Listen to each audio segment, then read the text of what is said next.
Fizzy potential. Fiscal policies for nutrition. So we'll just start with a few tidbits on Zoom etiquette. Although if anyone is not familiar with this, I really want to be where you are. You've clearly had a much better time than myself over the last couple of years. And then let's move on to a few norms for this session. We're going to request that everyone stays on mute throughout the session, but please make full use of the chat box. And on that chat box, we have no less than the chief economist of the Global Fund, Dr. Michael Borovitz. Now, Michael's been a top-notch economist for various international organizations throughout his career, but quite frankly, that's been a bit of a waste of his talents, and his true vocation, which he found during the pandemic, is moderating chat boxes. So feel free to put all your thoughts in there and he will keep it going. Right, so let's move on to our objectives for this session. So essentially, we want you to leave here tonight all fizzed up about fiscal policies for nutrition. And how we're going to do that, if we look at the agenda on the next slide, is through a scintillating selection of speakers, the best of the best. We're going to start by providing you with a framework for fiscal policies for nutrition, and then move on to an overview of the evidence. We're going to finish our session with a vision for the future. And that's going to be punctuated by an operational experience and reflections on actually implementing a fiscal policy for nutrition from a pioneering policy in Saudi Arabia. And then we'll bring all our speakers back together for questions and answers at the end. Excellent. So let's kick off by taking the pulse of the audience and see what everyone actually thinks about fiscal policies for nutrition. So I'm going to hand over to my colleague, Bethany Warren now, who's going to kick us off with a couple of poll questions. Thank you, Kate. And like Kate said, we wanted to start by hearing from you all before we jump into our presentations for the day to understand how you are feeling going into the session. So we have two quick poll questions. The first is, do you think fiscal policies for nutrition should be used more often? And you'll have three answer choices pop up on your screen. No, I'm not sure, show me the evidence, or yes. So we'd love if you take a moment and answer that pop-up, select the answer for how you feel at the moment. We'll give you a minute to fill it out.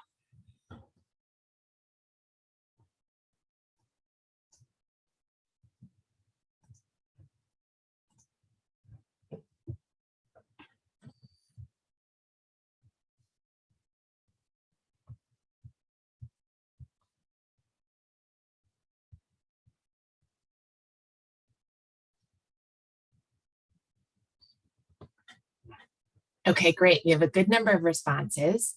And so what we have so far is 76% of folks say yes. So for the yeses out there, we'll be curious to hear what convinced you that that should be the case. So feel free to drop those in the chat box throughout the conversation, especially if it's not something we cover today. It'll be really helpful for us all to hear from you. A couple that aren't sure and a couple no's, and that's excellent. The good news is you came to the right session because as Kate shared, one of our main objectives for today is to discuss the current evidence for fiscal policies for nutrition. So we're very happy you're here. Okay, and we have one more poll question to kick us off before we jump into the content in depth. We'd like your take on which of the following do you consider to be fiscal policies for nutrition? So same thing, the poll should pop up right now. This is a select all that you think applies. So you may select more than one choice for whatever you think the fiscal policies for nutrition may include. Could include taxing sugary drinks, subsidizing fruit, exempting bottled water, excluding chocolate bars, banning buy one, get one free, and removing price caps from unhealthy food and drinks. So just take a moment.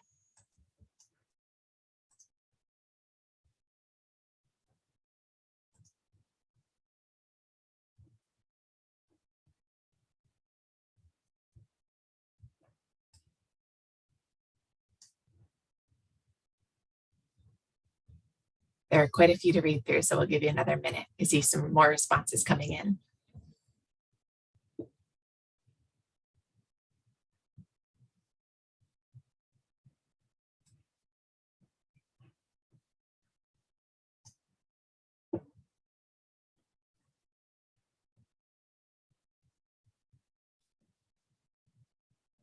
Okay, fantastic. So the number one response, 98% of you selected taxing sugary drinks. And perhaps that's no surprise since that's gotten a lot of attention in recent years and something we'll certainly be talking about today. Second most selected was subsidizing fruit. And then less so the other four choices, less than 75 or 50% of folks selected those, which is great and helpful to know. I think I'll pass to Kate here shortly, who will walk us through how we will define fiscal policies for nutrition for this session, which may push our thinking a little bit on the set of answers we just reviewed, whether some of these fit or not. So thank you for your responses so far. And Kate, back to you. Thanks so much, Bethany. Thanks so much, everyone. Clearly a very certain audience about fiscal policies, and very certain about taxing sugary drinks. So let's see, as Bethany says, let's see where we can stretch that a little bit further. So I'm going to now run you through a framework, which is under development. I emphasize that, and so very welcome for inputs. Please, you might agree with it, you might completely disagree with it. Put everything in the chat box. So if we just move on to that framework slide, hope you can see there's some slightly smaller writing on that. Essentially, fiscal policies for nutrition the objective is to create a difference in the retail prices, the prices available to shoppers in shops between healthy and unhealthy food and drinks. And there's four mechanisms through which those fiscal policies or that objective can be applied. The first, taxes. We're very familiar with that as an audience from those poll answers. The second, subsidies, where governments provide grants to businesses or manufacturers to keep prices of goods or commodities low. Then incentives, how consumers can be convinced to buy a particular product. And finally, price controls, used in some countries at different times. And essentially, this is where the government regulates to ensure there are maximum or minimum prices on specific products. And within those four mechanisms, there are policies which provide more of a positive impact on that price differential between healthy and unhealthy food and drinks. And those are policies that we would want to promote. And there are those which have a more negative impact on that price differential. And those are the ones that we want to demote across the bottom in purple there. So let's take examples to ground this, because that's a little bit theoretical. So take the tax in the top right there, the top left even. Taxes on sugary drinks. We're going to be hearing a lot about that, both from evidence and practice. But also think about taxes on foods high in sugar, salt, saturated food, the fat. And that's been implemented in several countries, which Franco will run us through later. But rather than imposing taxes, it could also be removing tax exemptions. So for example, British Columbia had exemptions for food products from a sales tax. And what it did last year was remove that exemption for sodas. So essentially making sodas more expensive than other food products. So that's a fiscal policy to promote. And similarly, taxes on healthy food and drinks could be removed. So for example, you could exempt bottled water, fruit and vegetables from value-added tax or sale taxes, creating that price differential once again. So that's taxes. Some examples of subsidies we'll be hearing about later, subsidized fruit and vegetables, but this could also include promoting subsidized tariff on tap water for low-income customers. and then demoting policies that create subsidies for unhealthy food and drinks. And for example, some food assistance programs in the States still include unhealthy products. So you're trying to remove those products from that subsidy. And then incentives, we'll be hearing just in a moment about some really innovative schemes to create incentives to buy fruit and vegetables. But we also want to demote incentives for consumers to buy unhealthy food and drinks. And Franco will be talking about this later. In the UK, they've recently banned, or they will be banning this year, in fact, free refills at restaurants for sugary drinks and multi-buy promotions. That was the one that people were very particularly uncertain about. 50% of you thought that multi-buy promotions, buy one, get one free on unhealthy products, were a fiscal policy. Half of you felt it wasn't. So we're proposing that it is a fiscal policy. And then finally, price controls. Promoting a minimum price, for example, on per gram of sugar in unhealthy products. That could be the same for salt. And then demoting any price ceilings on unhealthy food and drinks. So for example, Argentina has a cap on many household goods. So the price can't go higher than a certain amount. And that list of household goods still includes sodas. So the price of sodas can't increase. So there you have it. That's our framework for this session. You'll be hearing about many of the different categories. And it'll be great to have your opinions, your comments, your feedback. Let us know what you think. So let's now move to our first speaker, who is a very prominent and leading health economist who spent most of her career looking at behavioral change, particularly around healthy diets and physical activity. So this is Xu Wen, Associate Professor of Nutrition at the School of Global Public Health at the University of North Carolina. Xu Wen, please, you're going to take it away. You're going to give us an overview of the evidence and try and persuade the remaining 25% in the audience that fiscal policies for nutrition have potential. Thank you, Kate. Good morning and afternoon, everyone. It is wonderful to have the opportunity for a discussion on ways to improve the financial accessibility of nutritious foods. Thank you for inviting me. So to start, Kate has really done a nice job laying the groundwork for why we're discussing fiscal policies or pricing policies for nutrition. And essentially, the hope is to address the current imbalance faced by consumers in terms of the relative prices of healthy vis-a-vis unhealthy foods or beverages. To do this, we can increase the price of unhealthy foods and drink and or lower the out-of-pocket costs of healthy options. My talk today will provide some examples from each of these approaches. So Mexico was the first country globally to implement an excise tax on sugar-sweetened beverages at 1 peso per liter starting in 2014. There has been a lot of work done already assessing whether and how this tax affected changes in prices, purchases, and intake. Here I'm showing a figure illustrating the variation in the degree of pass-through of the tax across types of sugary drinks, by package sizing, and by location.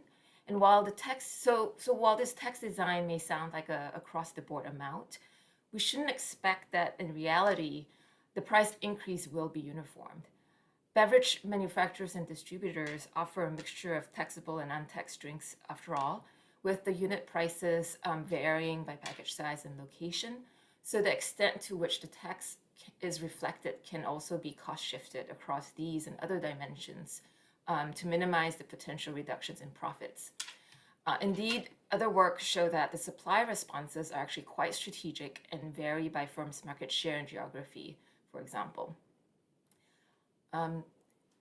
Meanwhile, in South Africa, they implemented a health promotion levy based on the sugar concentration or the sugar density of sugar-sweetened beverages starting in April of 2018. Several papers that evaluate that tax not only looked at changes in volumes purchased or consumed, They have also looked at sugar amounts from beverages given this tax design. There's been consistent findings showing that the relative reduction in sugar from beverage purchases was greater than the relative reduction in volume. There appears to be little or not significant changes among untaxed drinks. Also, as in Mexico, we found larger absolute and relative reductions among lower income households compared to higher income households. Given the harmful healthcare costs and productivity implications of excessive SSB intake, this provides evidence that these taxes are progressive for health and society. We are also learning lessons from local level taxes, such as from Berkeley, California's tax, which was the first jurisdiction in the United States to implement a volumetric excise tax that came in 2015. There, we found increases in the prices of sugar-sweetened beverages, but again, this varies by store type and beverage types. Among Berkeley's larger grocery chains, SSB sales fell 10%, while the sales of untaxed drinks rose 3.5%, such that the overall drink sales actually rose slightly.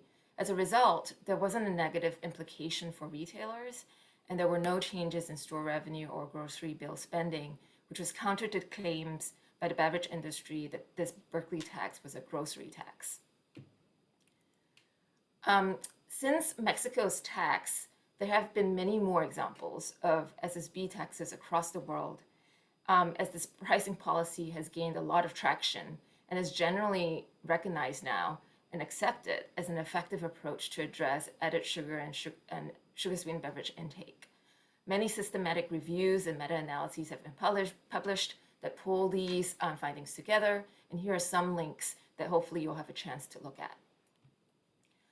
Summarizing the lessons learned so far from SSB taxes, we've found that excise taxes are easier to collect and implement since they are done at the level of the manufacturer or distributor, and so there are fewer entities that tax agencies need to engage with. Excise taxes are, unlike sales taxes, also help with framing, as it can be seen as being levied on producers rather than directly on consumers. However, this means that industry can pass through or respond differentially to cost shift, as I've described earlier. Moreover, responsiveness to the price increases can also vary across subpopulations as well as over time. I didn't elaborate earlier, but in Mexico, we found that the reductions in SSB purchases grew at a slower rate, at a slowing rate over the first 2 years of the tax. So it was growing, but then it started to plateau after a period of time. Overall, meaningful taxes, if passed through sufficiently, can shift demand for taxed and sometimes untaxed products. Evidence from other countries' taxes suggests that what is included or excluded under the tax design is important, as substitutions matter and can dilute or strengthen the intent of the tax. Additionally, while I've been extolling the successes of taxes, the reality is that taxes alone will not be enough to slow down or reverse obesity and chronic diseases, NCD trends. In counter to another frequently cited industry argument, no peer-reviewed independent study to date have found net change in the employment or macroeconomic impacts from SSB taxes. So all in all, taking into account the contextual factors like the baseline level of intake of various beverages, market share of beverage firms, price sensitivity across subpopulations, we find that framing matters as well in influencing the degree to which SSB taxes can meet their intent. Next, I want to discuss ways to lower the out-of-pocket costs of unhealthy foods and drinks. I'll briefly discuss some simulation-based work in the US using the MAN systems modeling that looks at 3 pricing policy scenarios. First is a national volume-based 1 cent per ounce SSB tax.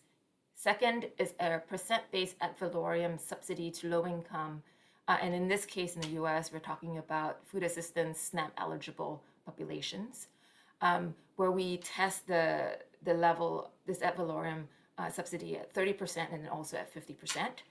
And then the third is the combination of these two pricing policies.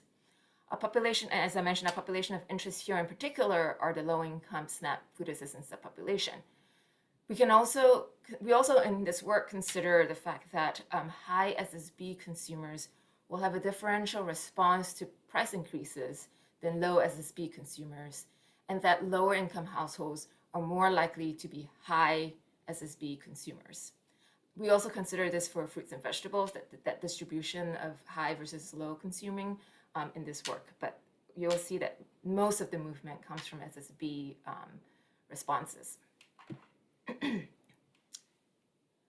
So essentially, we found that among SNAP income eligible households in the US, the 1 cent per ounce SSB tax will become more impactful for higher baseline SSB consumers. Here you see this in the red line here, where the x-axis shows the distribution amount, so but based on quintiles of SSB purchasing. So on towards the right side of each graph, it's the higher consumers. So this red line, you see this upward slope, which suggests that higher SSB consumers are actually more responsive. And then the fruit and vegetable subsidy balances out the financial loss or burden due to the SSB tax, which is shown down here in the two lower panels here. The left panel is for the 30% subsidy, and the right panel is for the 50% subsidy for the combined policies. And so you see that the subsidy can help balance out the impact from the tax. Even among high baseline SSB consumers, if the subsidies are high enough. So here you see the 50% subsidy brings the financial sort of implications for consumers above the zero line. So therefore, combining these two pricing policies could provide a redistributive option for policymakers to consider. So in this work so far, these are simulations, right? And I haven't yet talked about how then do you implement potential subsidies or incentives that can help consumers. So in the US, there have been pilots underway to test the implementation of these price reduction approaches through healthy incentives. This has largely occurred through a program called GUSNIP for SNAP beneficiaries. And this map provides a general sense of some of the ongoing efforts. Work by others show that there are also important economic multiplier contributions through the food supply chain to consider, ranging from 1.1 to 3.1 for the multiplier effect, with estimates for what this might look like if these programs were actually scaled beyond just pilots, so either state level or national level. I've also been involved in one version of healthy incentives called produce prescriptions. Oops, sorry, I missed this slide. And so here is an example of a North Carolina specific effort called Super SNAP, where 3,000 SNAP beneficiaries were recruited from federally qualified health centers, which primarily serve low-income populations. And these beneficiaries have diet-sensitive health conditions, and they're receiving $40 a month for fruits and vegetables that don't contain any additives, salt, sugar, or sodium. And they're exposed to this program for between 12 to 24 months. And in this work and some preliminary findings from the first 8 months of the program, we found that there was an increase in the spending on total fruits and vegetables by about $28 a month, and an increase in total fruits and vegetables, which translates to be about 1.4 servings of fruits and vegetables per day. In addition, there was a small but significant reduction in the spending on sugar-sweetened beverages, despite the fact that this intervention or program was targeting fruits and vegetables. We also saw sort of this spillover effect. And as a result, there was a 4.5% reduction in the share of participants' expenditures on foods to discourage, broadly speaking. So this is relatively new work that came out last year in JAMA Open Network. Other work, so this is one example of a produce prescription as a form of incentive. There's also been systematic reviews and meta-analyses that show a 22% increase in fruit and vegetable intake, with some implications as well for health outcomes. So together, I think this is starting to add to the evidence around whether healthy food incentives can support healthier diets among the targeted population and provide other spillover or positive wins for retailers, and as well as healthcare cost savings. And there are mechanisms that are also being explored in terms of how to keep the funding of these types of programs sustainable. And in the US, there's discussion around scaling through federal food assistance programs, I've already mentioned, or federal healthcare programs such as Medicare, Medicaid, and then in some populations through the Veteran Affairs and TRICARE, which is the military arm. Beyond the public sector, I think there are also options through private health insurance companies that are being explored, and state level options if federal options do not come to pass. So to end, I think we've already learned a lot, but there's still some gaps. So with regards to unhealthy drink taxes, I think it's clear that we have ample evidence, but designs could be further improved if policymakers and politicians can commit to implementing these sort of taxes. Franco will be discussing and going a bit more into the detail around unhealthy food taxes. So I look forward to also hearing from him. And then with regards to healthy food incentives, we are in the early stages, but there is already some evidence coming across. There is a need to also consider pilots using different mechanisms to improve the implementation of these approaches and reach different subpopulations given the context. I've only talked about the US setting, and clearly the options for other settings and countries will vary. And considering school feeding programs, for example, or conditional cash transfers are also good alternatives to explore. Gaps include knowledge in the longer term and intergenerational impacts of these fiscal policies, which I think are important to consider as well. And then also the how these policies can work together and provide synergistic impacts. And I think that's something that we should really discuss further. I think these fiscal policies alone can do a lot, especially if they're a mixture of fiscal policies. But I think there's also important to consider other policies beyond fiscal policies as well. So I think all of this together is what's going to be necessary to be truly synergistic and optimize improvements. So thank you again for the opportunity provided for me to discuss this. I look forward to our discussion and hearing from others. Sure, thank you so much. I think that was an excellent overview of the state of the evidence and very realistic about where we are. Good knowledge on still some gaps and still some areas to explore. I love the idea of produce prescriptions, and particularly having those provided through social private health insurance. That seems fantastic. Alongside, I remember as a doctor in the UK, we were starting to make exercise prescriptions, so that would be a complementary policy. So now we know where we are with the evidence. How do we actually implement these policies? And for that, we've got a pioneering leader in this role, Dr. Russia Alvarez, who's the Chief Officer for Health Improvement and Promotion at the Public Health Authority of Saudi Arabia. That's essentially the Saudi CDC. And Dr. Russia has over 20 years of experience implementing public health policies and has really been a vision within this area for the public health of the Saudi population. So, Dr. Russia, Saudi Arabia was facing quite a severe non-communicable disease burden, increasing consumption of unhealthy food, unhealthy drinks.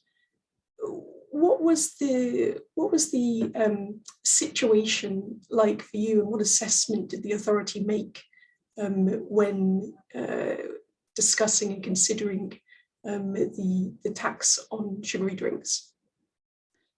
First of all, thanks, Kate, for this introduction, and thanks for the invitation to participate in this event and in this side talk. So as you mentioned, Saudi Arabia is one of the countries within the world that facing this problem within the non-communicable diseases and especially high prevalences of obesity, diabetes, cardiovascular diseases. And again, the high consumptions of this, trendy food, the junk food, the fizzy drinks and everything. So we are one among the others. So there was a lot of, experience in that, lot of interventions to figure out which is the best thing to do and what is the best implementation that we can overtake in the country to tackle this issue and this problem. As we face also, there is always a tremendous increase in the prevalence of obesity, especially among children and school-age children, and different, trends of the population. So at that time, we think that there should be, taking an action to overcome these issues and this problem. And as maybe our colleague previously, she mentioned, it is not just the taxation, it is not just one intervention. So among others, there was a taking an action by the Saudi government to impose taxes on different stages. And tell us more specifically about the tax just for this session, because it really was and is a leader in globally. What were the considerations around imposing this tax? So in 2017, Saudi Arabia imposed the first taxation among the sugar-sweetened beverages. So about the fizzy drinks, and there was also again another taxation about the energy drinks. So that was imposed in 2017, and we was really the first around the region to have this again a high amount of taxation, which was 50%. So Saudi Arabia was leading in that since the start of 2017, as I mentioned, based on different scenarios, based on different studies and analysis. And it was one of the, worldwide intervention that all the countries, we have a success stories from different countries, as you mentioned, Mexico and other countries, where they have experienced the taxation. And Saudi Arabia at that time thought that it will help also to impose these taxes in Saudi Arabia. And just to put that into context, 50% and 50% on all drinks or sugary drinks and 100% on energy drinks. That's much higher than many other countries. Normally the rates are around 5%, 10%, creeping up to 20%. So this really was extremely high, and at rates much higher than which had been modeled for behavioral change to affect behavioral change. At those rates, what was the reaction to the policy amongst the public? So again, if we go back to that of 2017, Saudi Arabia imposed these taxes. And again, in 2019, there was another taxation for only the sweetened, beverage, not only the carbonated drinks. So again, now we have two different taxation, which is with the same amount, 50%. Again, Saudi Arabia previously, among the general taxes, the sales taxes, it wasn't around in the country. So in the past 5 years, we have imposed again 5% taxation, and again now last year it was 15% taxation for all the sales. So again, maybe one of the problem that we have, the contamination between these two, taxations, because I think it affects the outcome of the taxes for the sugar-sweetened beverage, because people, I don't think they got the right message that this taxes was per se for the improvement of their health or for promoting, the healthy foods. But again, when we have these two taxes together, and this was, approved within different studies, we have assessing the impact of the taxation, and we found slightly that the message wasn't delivered very well for the population, and that's why we are thinking of, reconsulting and reimposing the taxes with different scenarios. That's really interesting. So a lesson learned for other countries, it could be around the messaging, the staggering of different policy interventions to make sure that there's full understanding? So the message here, again, we faced another issue if we want to talk around the lesson learned from the experience of Saudi Arabia. It is the assessment of the pre-assessment before you impose the taxes, to know your situation, to know where do you stand before imposing the taxes. I think this point was slightly missed in Saudi context, because we don't have a solid base of data prior to imposing the taxes. So I think this one suggestion from the Saudi context and the Saudi experience, that countries before imposing the taxes, they should really understand where do they stand, so it will make it easier for them to do the assessment and the impact of the taxes, if it really improves and reaches the outcomes which it stands for or not. So again, this is one point that I would say this is a lesson learned, that we need to do a very well-established data before we impose the taxes. And number two, it is the advertising for that and the promoting for this through the population and the community. Those are great lessons. So, and of course, in comparison to other unhealthy products, tobacco and alcohol, these are new policies. So many countries haven't got that data in place, aren't collecting that data, and that will be across these different fiscal policies. So Saudi Arabia won't be alone in that. But one of the lessons is that without that, it can be harder to really sell the policy to the public. Exactly. So I think these two issues, I think we should contain them in the coming time.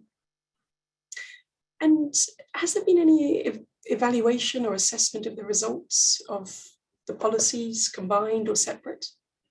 So yes, actually there was, a couple of studies, either individual studies or studies by us, maybe by the Saudi Public Health Authority. So we did a couple of studies. There was some different studies in the area, and most of them, they show really a good outcome. So there was a good, significant outcomes in the reduction of the sales volume of the soft drinks. And again, we conducted lately a study assessing the knowledge of the population. So we did, the two way of studies. Some of them assessing the sales volume and the change of the sales volume, and the other studies focusing on the population themselves and the knowledge, the attitude, and the consumption behaviors. And both of the studies really show good amount of good significant results. But I think still we need to strengthen this area of assessing the outcomes for the coming time. But up to now, yes, I can say that it's reached the at least the significant outcomes from there, positive outcomes. I think one of the tensions of being a policymaker is that the operational implementation always has to take priority, and getting the space and the sponsorship for evaluation as part of new policies can be extremely challenging. So some SSB taxes have been evaluated very thoroughly, but certainly not all by any means. Any advice you'd give to other countries considering new taxes and evaluating them? So yes, again, I can say that it should be a country, it should be a governmental efforts, because again, this thing, it's not just by the health sector. Different sectors are along with assessment of that, because again, if we impose the taxes, there is another, ministries who's involved with us, with the sales, with the commercial and everything. So I think it is a multi-sectoral efforts. Everyone need to be on there and to collaborate together and do this assessment. And for sure, I can just advise for the prior planning for the assessment. So we should know when we will impose the taxes, when we will do the first step of assessment, and when we will do the second step of assessment. So all of that should be planned prior in advance once imposing the taxes, and not just keeping it by chance or by time that after a while ago that we will assess. No, it should be really planned at the beginning to do as much as we can to focus and emphasize on the evaluation. to get the most of this, way of containing and controlling the non-communicable diseases. Absolutely, and maintaining support for the tax even after implementation, because that can be a very vulnerable time for new policies. So Saudi Arabia was the first to introduce the sugary drinks tax with such high levels. I understand now that other countries in the Middle East have also introduced similar taxes at the high rate. Was that part of a regional effort, or was it policy diffusion? Were you promoting the policy within the region? So I think, again, with the Gulf region, with the Gulf countries, there is some commitments between the Gulf countries to have, a similar change, sharing this experiences and imposing it on a region-wise. So sometimes from this Gulf Union, we have something that we need to impose or we need to implement through all the Gulf countries. And some of them, for example, like the SSB, Saudi Arabia started and the other countries followed the similar way of that. Of course, there are many other communities around the world like that, economic cooperations, etc. So at the end of that successful policy implementation, seeing some results, what are you thinking of next? Well, as mentioned, so policies alone, it's not the only solution. So again, we have different interventions regarding the nutrition labels, regarding the nutritional standards, regarding the schools and regulation, the canteens of the school, the products reformulation. Again, Saudi Arabia has good amount of efforts regarding the product reformulation, the salt, the fats, and the reformulation of that. So again, continuing on that, and again, per se on the taxes, we are thinking of studying and analyzing the tier taxation, that rather than having a 50% on everything, so we are reconsidering to have it per the amount of sugar within the product, which we think worldwide there is a good evidence regarding that the tier taxation, it's had a better advantage rather than just a general taxation for the products. So this would be the second phase that we are studying now, to consider a tier taxation for the products per the amount of sugar. And I think that's a very important lesson as well, that these fiscal policies for nutrition, they're not necessarily a one-off, it's an evolution. So getting that policy accepted, established, and really in use can then be followed by a period of refinement.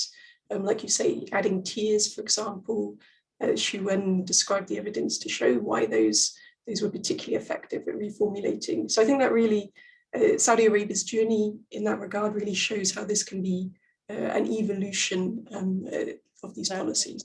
And what I want to say at the end, it's always reconsidered, you don't just impose something and just go with it. So it's always, you can change, you can add, you can, it's always regarding what you think the results it's get benefits from.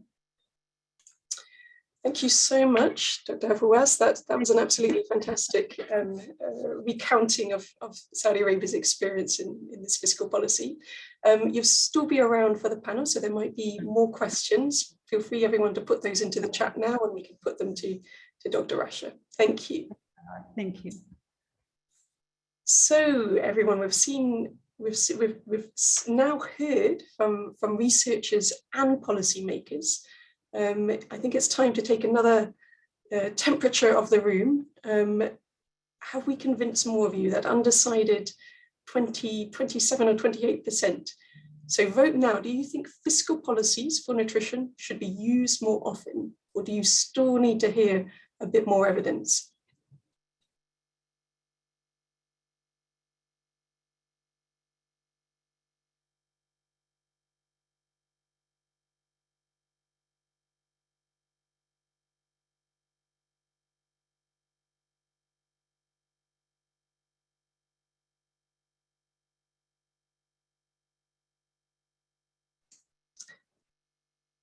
Excellent. Okay, so I think we've got quite a number of replies coming in. I'll give it a couple more seconds. I can see them trickling in. Vote now if you haven't, and let's see the results.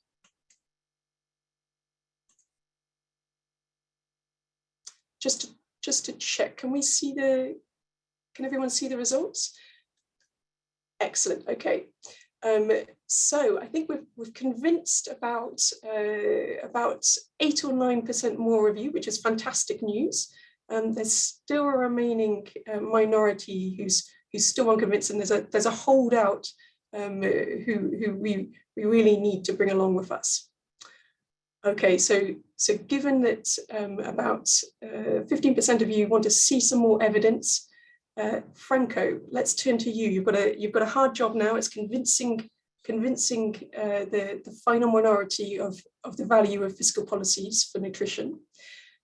So let's turn to Franco, who is at my old university, in fact, Imperial College, and he's chair of International Health Policy and Economics, as well as being the director for the Centre for Health Economics and Policy Innovation.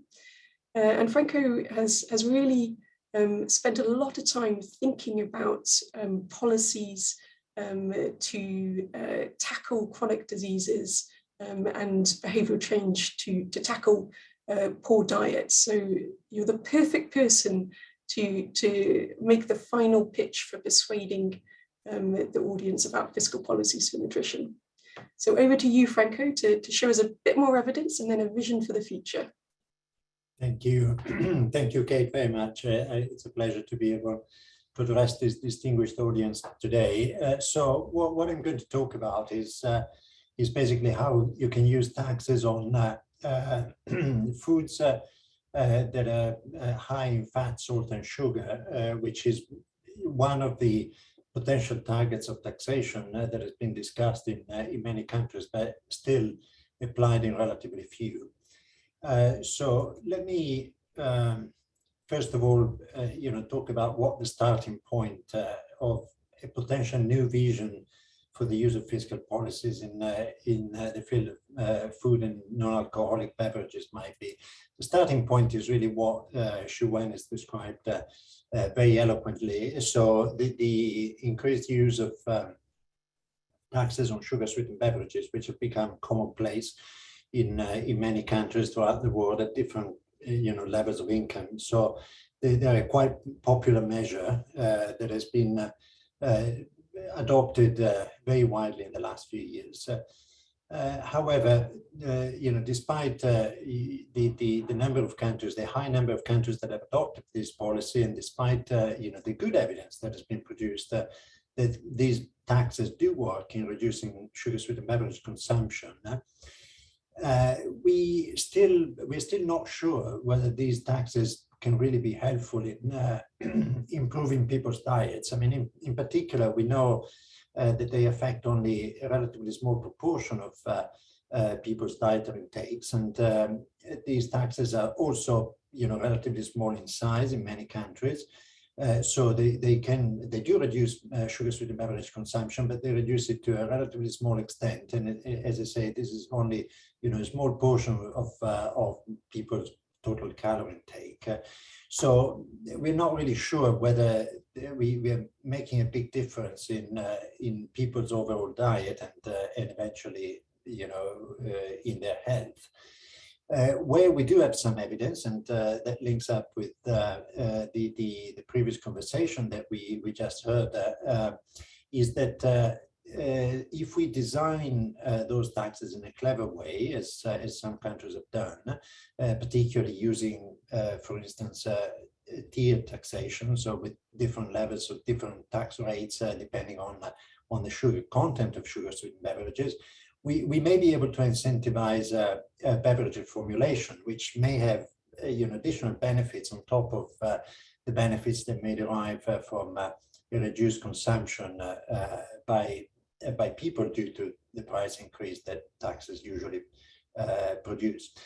So there are some promising signs, but still some reservations about the ability of these taxes to really make a big difference in people's diets.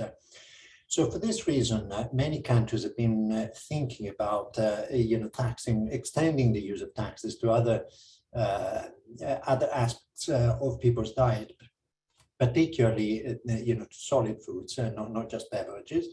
And of course, the primary target for taxation would be foods that are high in sugar, salt, and fat, which are contributing in a negative way to the diet that people have in different parts of the world. So these taxes are much less talked about than sugar-sweetened beverage taxes, and they've been evaluated only in very few instances. So we know very little about how they work and what their potential is. They're used mainly in a number of small jurisdictions, particularly island states. And where they've been used in bigger countries, I mean, there are some prominent examples like Mexico and Hungary, which have been used as examples by others as well.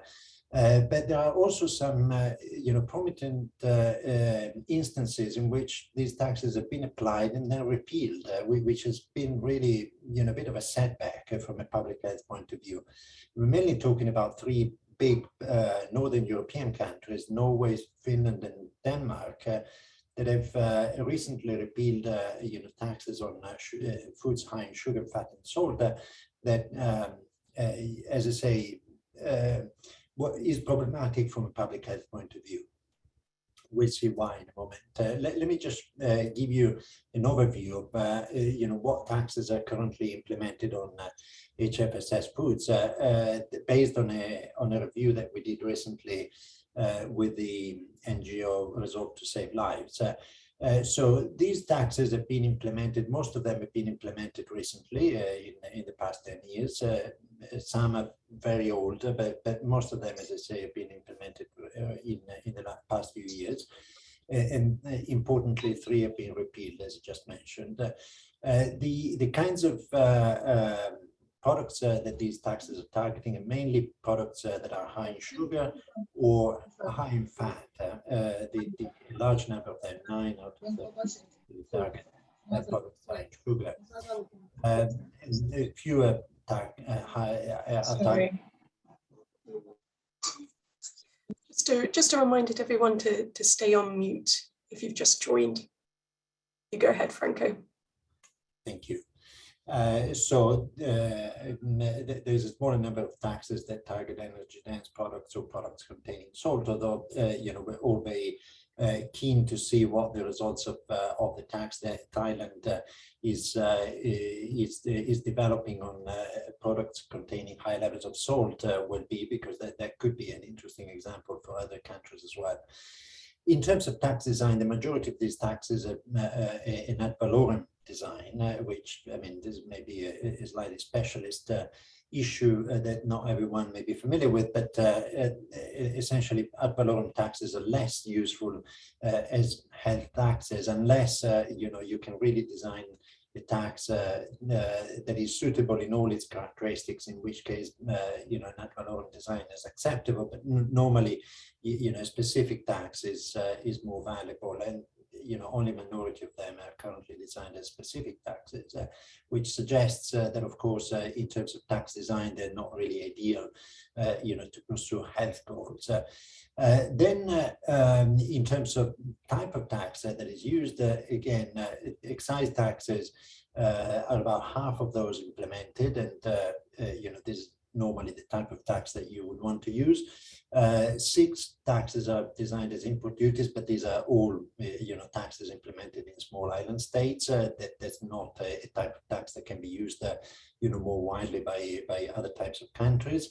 And only 2 taxes are currently designed as VAT or sales tax changes, which is something that I will go back to later on in my presentation, because I think that's an important aspect that we need to consider.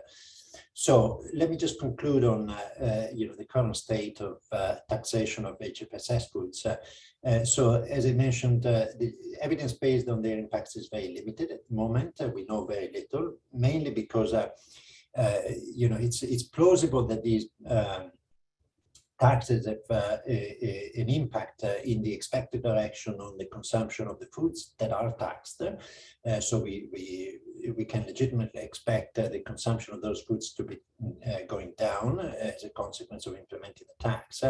But what we're not really sure about, and even less so than in the case of sugar-sweetened beverage taxes, is what the overall impact on diet will be, because there is a much bigger scope for substitutions in the case of HFS food taxes compared to sugar-sweetened beverage taxes. So people have much more of an opportunity to substitute into different types of foods that may actually offset, the benefits of these taxes. So that's an important consideration when we're talking about HFS food taxes. Now, the starting point, as I say, is sugar-sweetened beverage taxes, and these taxes have been revolutionary. I mean, I'm not, afraid of using a term like this because they've been truly revolutionary. These taxes have really changed the way, we approach the question of taxation, consumption taxes, particularly applied to products. These taxes are different from taxes on alcohol and tobacco, which have, other justifications. These taxes are primarily designed to improve health. That is clearly something that has, changed the way fiscal systems in many countries have been approaching the issue of consumption taxation. So we need to build on the success of, these sugar-sweetened beverage taxes and, see what we can do better and what more we can do in order to exploit, the potential of fiscal policies in the field of, improving diet. So one of the issues that we really need to overcome is the size of these tax incentives. Current taxes are far too small.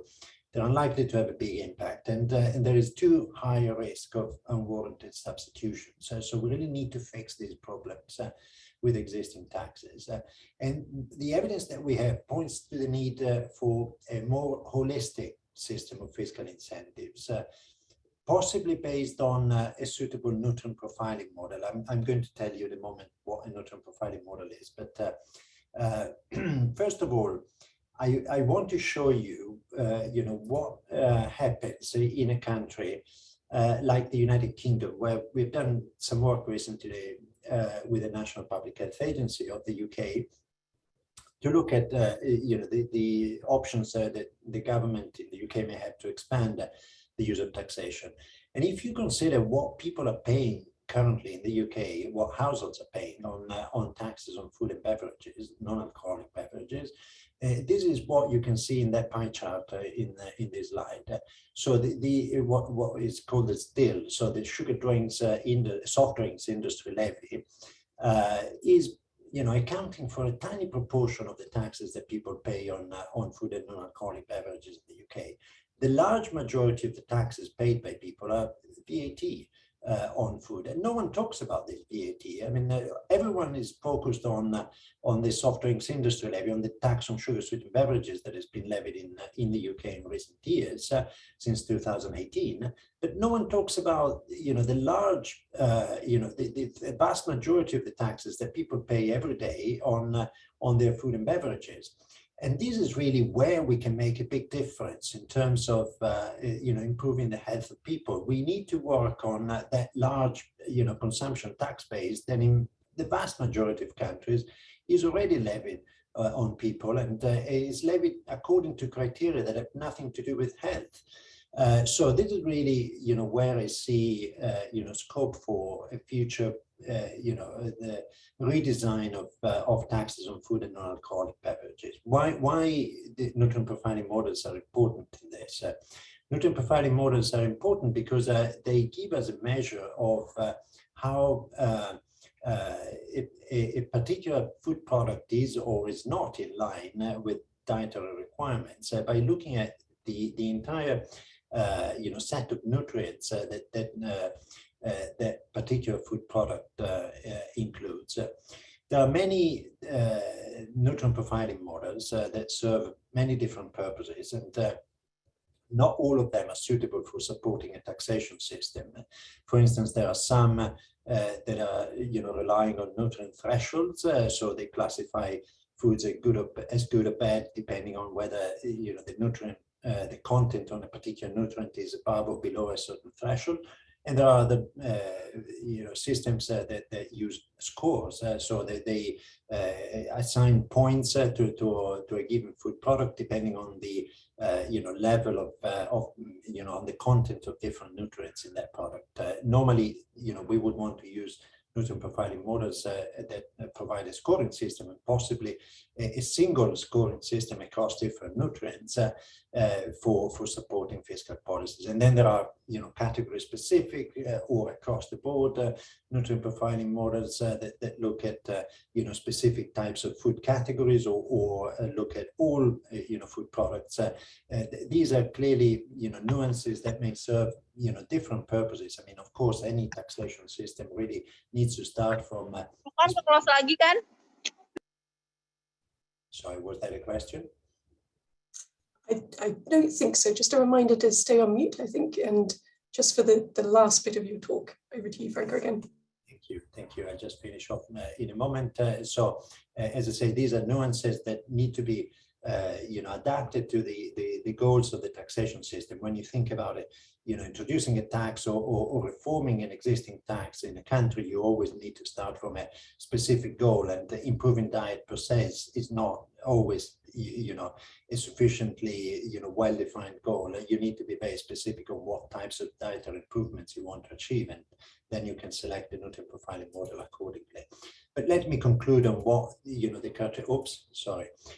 what the characteristics of a future taxation system for food and non-alcoholic beverages should be, in my view. So we should have a single tax, ideally, to simplify the tax collection system. It can be an ad valorem tax if we design it according to a nutrient profiling model. Then, using an ad valorem tax, which has some advantages in certain respects, would definitely be possible, and that would be in line with existing VAT or sales taxes. So countries could just rely on the existing taxes, but we need to differentiate tax rates based on the prescriptions of a nutrient profiling model.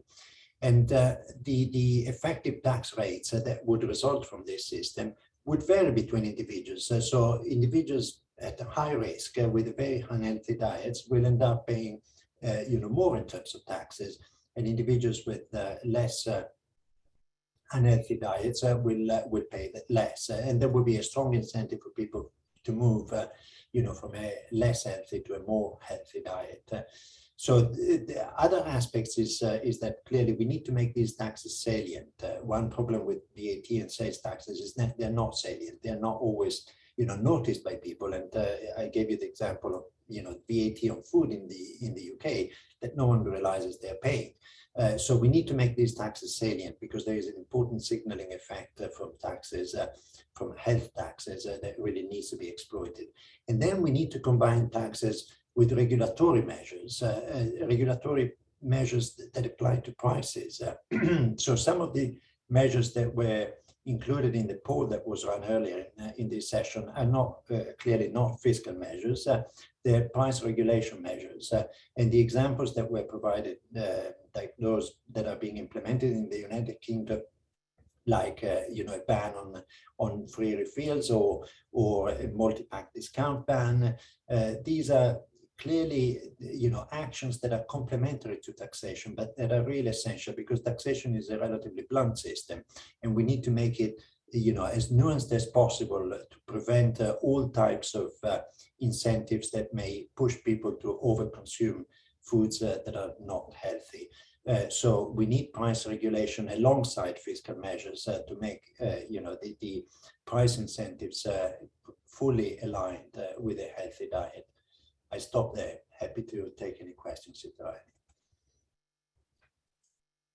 any. Okay, thank you so much. That was a really excellent summary of the remaining evidence, particularly on unhealthy food taxes, as well as a really compelling vision for the future, moving from what now seems a very piecemeal approach to the issues to a much more holistic framework with a single tax, but based on that nutrient profiling framework, which would which would really remove a lot of the complexities of distinguishing between the unhealthiness of products.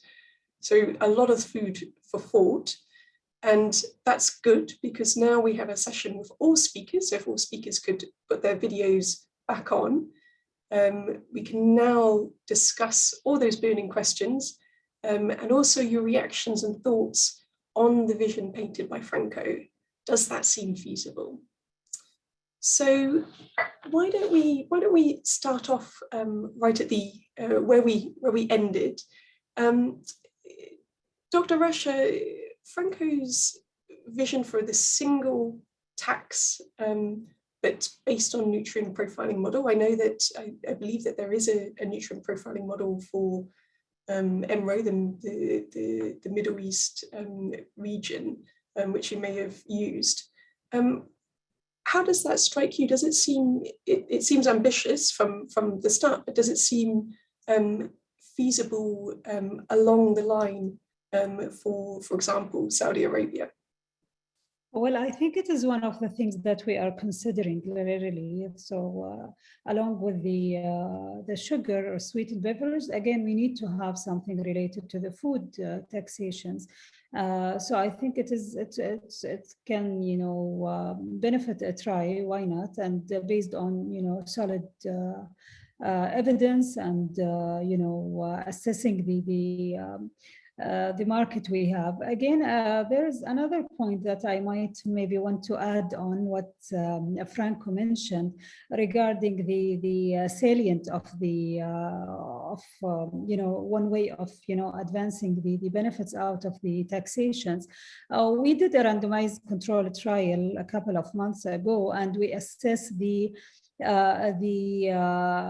outcome of these taxations, and I think it's worth having, you know, promoting again action together with the taxation. And this is, I think, one of the things that we miss through our previous taxation, that we don't have, you know, an explicit showing that this taxation, why was it there and what the benefit was out of that. So it's not just to increase the prices, but it's for the sake of your health and the benefit of your health. So I think this is an area where I think it is very important to shed the light on that. All countries should, you know, emphasize on that, and showing the advantage of having these taxes in a, you know, campaigns, and showing the outcome of, or showing just expliciting the taxes for the consumers.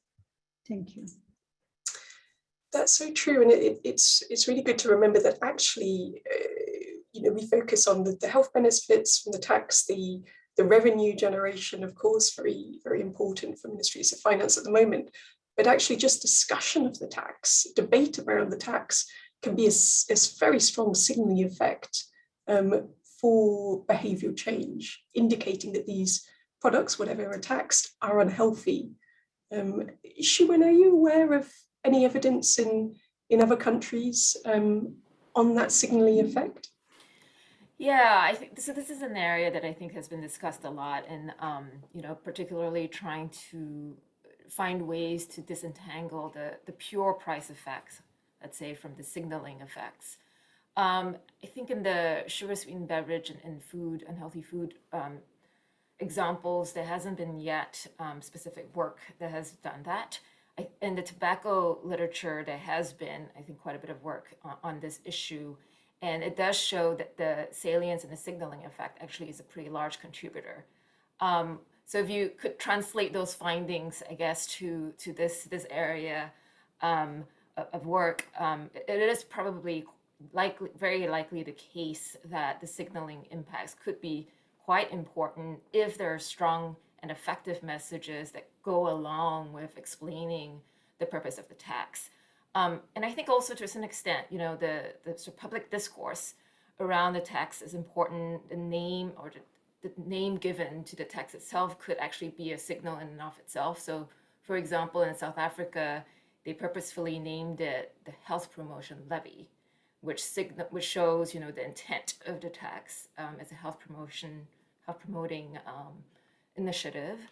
And then in the UK, they named it the Soft Drink Industry Levy, which tried to communicate this is on the soft drink industry. And so I think also, so paying attention to these things like what you're even calling the tax, I think can be quite important. That's fascinating. Of course, the name itself is such a summary, a succinct communication of the intent. And you mentioned South Africa there, which has been a very successful SSB tax. There's new evidence coming out of the reduction in sugar content. And Nigeria, one of our participants, the Global Lead for Nutrition mentioned, has announced a SSB tax just this month. Franco, from your review, which we're very much looking forward to the publication, did you find any evidence specifically for low-income countries, either on unhealthy food taxes or unhealthy drinks taxes, or the other complementary measures that you mentioned? Well, there have been relatively few, very few actually, countries low levels of income that have implemented HFSS food taxes, and they've implemented them recently. So there's no evidence really as to how these taxes can work in low-income settings. However, we've been going through very detailed review of the existing literature as part of the WHO NUGA process. I mean, WHO as a guideline development committee that for the first time in the last few years has been focusing on policies rather than just producing nutrition guidelines. And 3 policies have been selected as priorities, and one of them is fiscal policies. So I'm part of this committee. We've been going through the evidence very, very thoroughly. The conclusions have not been published yet, but one thing that is relatively apparent, I would say, from the evidence that we've been going through, is that there shouldn't really be a difference in the type of impact that these taxes generate in countries at different levels of income. So the effects that we have identified in high middle-income countries should be expected in pretty much the same way also in low-income countries. I mean, it's an economic principle after all. I mean, we're talking about a demand curve that is, a classical downward sloping shape. So that means that when prices go up, consumption goes down. And, there's no exception to that rule. I mean, the types of products that we're talking about are not special products. I mean, they do follow the laws of, demand that apply to, most economic commodities. So I think that is the impact that we can expect. I mean, there are a number of, other impacts that might be different in lower income countries, particularly if, products that are taxed are not produced in the country and are imported from elsewhere, then, the impacts that we have seen in countries like the United Kingdom or South Africa about reformulation of products may not happen or may not happen to the same extent. So, there are nuances that need to be, accounted for, but in terms of impact on consumption, I wouldn't expect, effects to be different in lower income countries.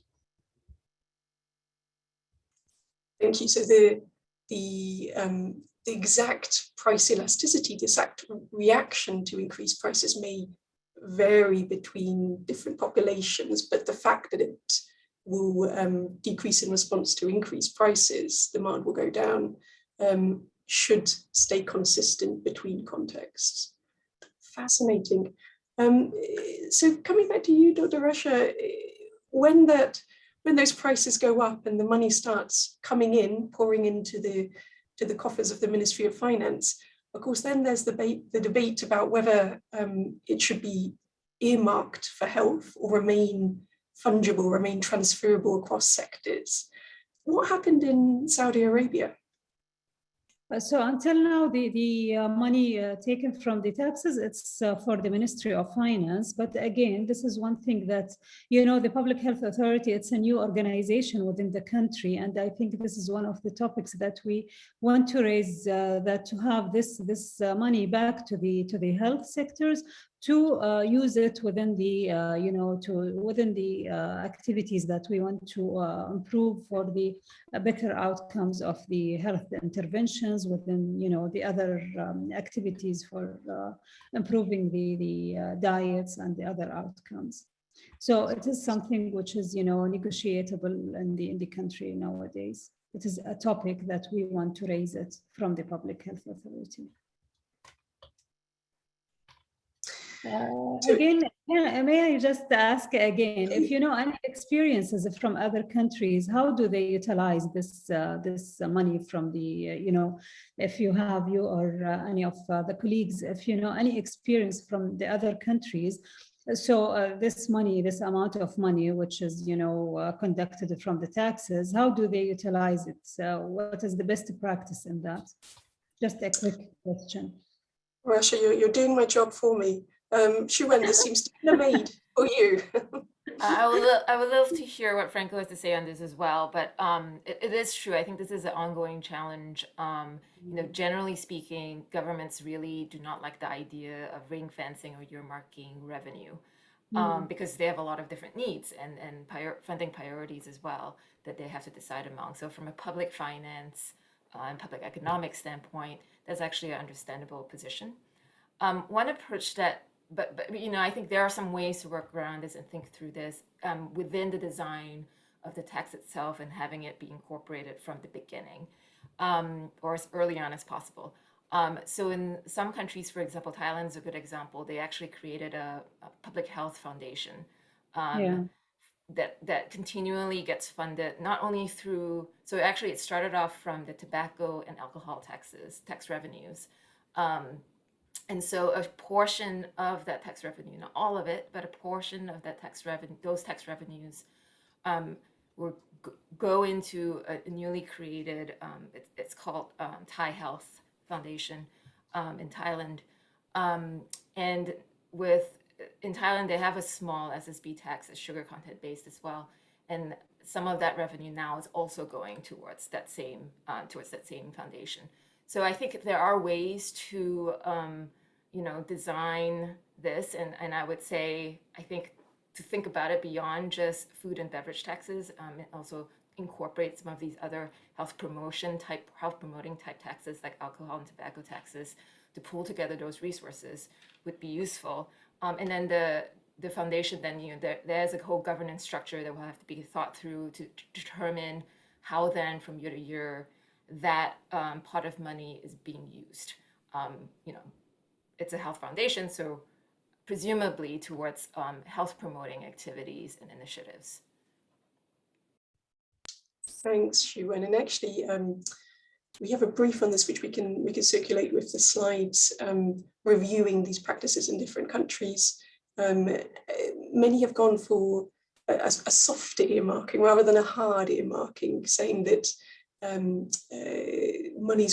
funds will be allocated towards programs, but without the sort of the fiscal transfer behind that. Franco, of course, under that vision for the future, this would become an even bigger question if there was a single tax on the consumption of food and beverages. So it would be a increasingly hot topic. I actually want to ask you about a different aspect which came up in the chat box. Can you elaborate a little bit on what you meant by targeting different individuals? Do you mean varying the tax rates depending on their consumption patterns or their chronic disease profile? What exactly did you mean? Sure, thank you, Kate. I've actually responded in the chat, but I'm happy to expand on that answer. Now, I mean, the point is that tax rates would vary according to the characteristics of the food products. So it's not that different individuals will be taxed at different rates. Although, some economists have proposed this in the past, but it's not really a practical, way of applying consumption taxes. So we cannot, really think at the moment that a tax system that has different rates depending on the characteristics of individuals. But however, by taxing products at different rates according to their nutritional quality, effectively, the tax rate that people are facing on their total, food and beverage purchases is different depending on how big the proportion of foods that are taxed with high rates is in their basket, basically. So people who have a less healthy diet, who purchase more foods that have higher rates of taxation, effectively will face a higher tax rate on their food and beverage purchases. So in that way, you can account for heterogeneity between consumers by providing a higher tax consumption basket for those who have a less healthy diet. Of course, I mean, we all know that there is a correlation in most countries between how healthy a diet is and the level of socioeconomic status of people. So people of low socioeconomic status tend to have a less healthy diet in many countries. So we need to be, aware of this, and we need to make sure that these people are not disproportionately affected, financially by a taxation system designed in this way. So, one of the things we're doing in the UK, for instance, we are beginning to do a project at the national level to, simulate the impact of alternative ways of using VAT on food that would deliver better health outcomes. And we are trying to do this with a constraint that the distribution in terms of tax burden between households would not worsen compared to the current distribution of VAT tax burden. So there are ways in which the system can be designed, to satisfy that constraint that would not, make the tax system less equitable, but at the same time deliver, important health incentives. So really thinking about the complementarity of the different fiscal policies in order to ensure that the overall tax burden is progressive rather than regressive. Well, that's an additional issue. Yes, of course. I mean, if you talk to a tax specialist, they will always tell you that whether a tax system is regressive or not doesn't depend on a single measure. I mean, it depends on a combination of all measures. So let alone that a regressive VAT can always be compensated by a more progressive income tax. That is always possible. But even within the VAT or the consumption tax compartment, fiscal policy compartment, you can achieve a better, you can design a system that is leading to better health outcomes without necessarily worsening the distributional profile of the tax burden.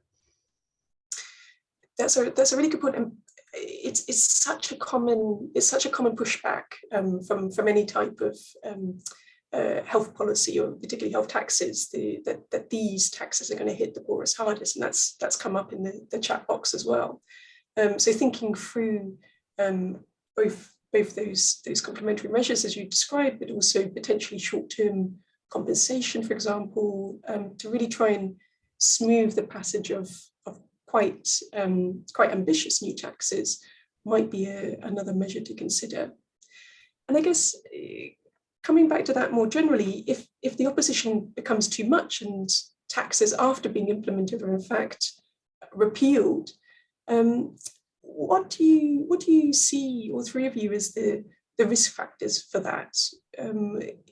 Franca, you mentioned some of this in your discussion, the three Northern Europe countries who repealed unhealthy food taxes. That's occurred elsewhere for SSP taxes. Sharon, particularly in the US, either preempted or afterwards. And I'm sure, Russia, you had to overcome a lot of opposition to maintain the SSP tax and also negotiating that at the moment. What would be your insights to avoid these taxes being repealed? What do you see as the key factors that have led to those unfortunates where they have been repealed? So maybe let's start with Russia, please. Yes, sir. So again, there is a point, I don't know if it will answer the similar question or maybe to just answer it from different angles. So one point that we've been discussing today, that the taxes alone won't receive the outcome from the benefits for the health. And again, we talk about the assessing the consumption and assessing the diet and assessing the reduction in the purchasing of the items that taxed already. Similarly, for example, if we are talking about SSB. So the SSB, we know that there is, for example, in Saudi Arabia, there was an excellent and significant reduction in the sales.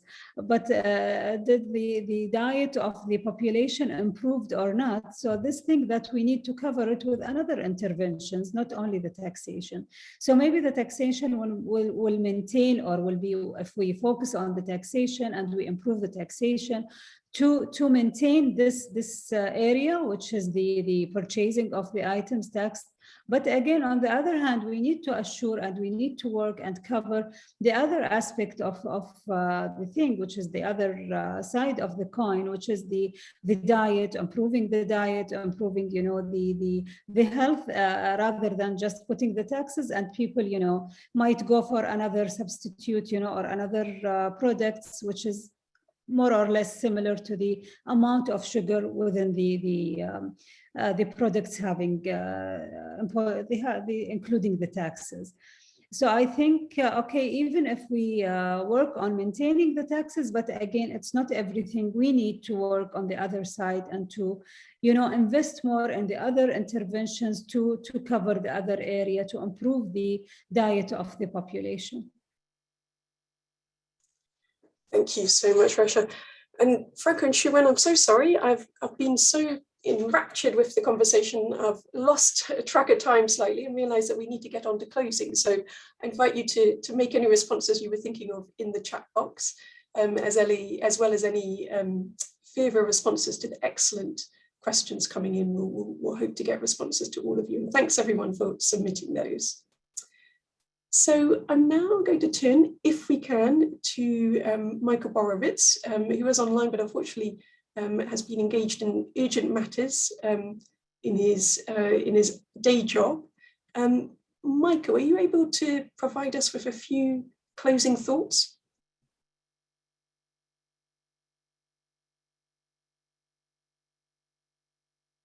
Oh, that doesn't sound like a good connection there. Okay, so Michael, let me step in right over you. Feel free to jump in if you can connect in. But to summarize, can you hear me? There you go. Absolutely, you go on. Yeah. So I guess what I would say on reflection is, and I think this is a really useful discussion across the broader array of health taxes, because I mean historically for tobacco and alcohol, I mean the revenue potential of them is so great that that we think about them, both as revenue, as instruments to raise revenues, but also obviously their profound health effects. But the SSB tax is really much more on the health effects, and as I think was pointed out, it only addresses one narrow part of of sugar consumption and more broadly. I think, as Franco pointed out, a much broader tax regime for health might be more important, but I think that that's clearly true from a health standpoint.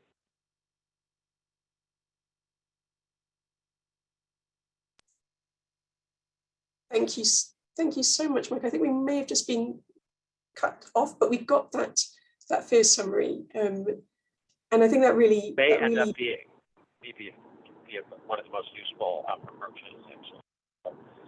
But I do think that we have to start someplace, and I think the SSB taxes have been very rich learning for all countries, and sadly, like in Africa, there's been, other than South Africa, very little progress, and so it would be, I think one of the things is that the development partners could maybe help some countries, start experimenting in this area, but it's good to hear about all the advanced countries, particularly Saudi Arabia, which I found really an amazing case study, which I very useful. And the only other final point is around earmarking. I think that's more of a political economy issue rather than, because the revenue stream is never going to be that large, particularly for reformulation. But I think the political economy element of it is what's critical, which is that how do you pass these taxes given that there's going to be opposition from them?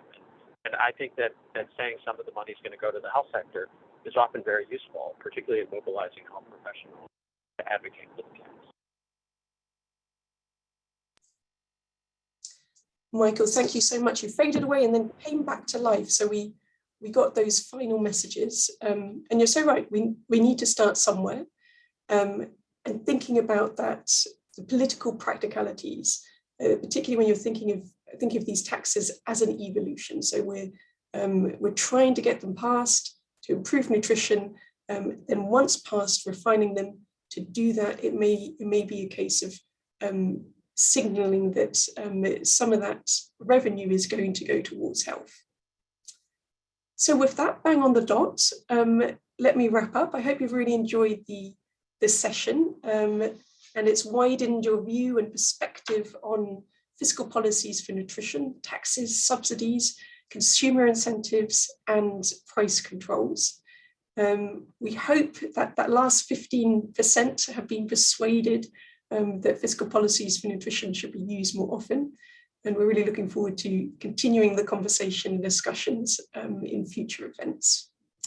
So let me just briefly thanks again to all the speakers, particularly those who had to get up very early and very late, and to all those behind the scenes who facilitated this session. It really does take a village to put on these kind of webinars. So really much appreciation to everyone.